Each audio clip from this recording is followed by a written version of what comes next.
Este vídeo descreve a instalação do limpador de fumaça a Laser Domino DX360i. Liga uma extremidade da linha de controle ao controlador e a outra à interface na parte de trás do limpador de fumaça.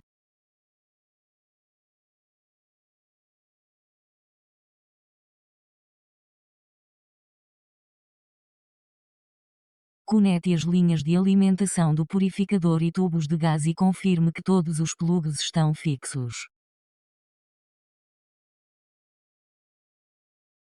Quando um quadro de suporte é instalado, o suporte purificador de fumaça será corrigido, o rack laser será instalado e todas as meias serão apertadas.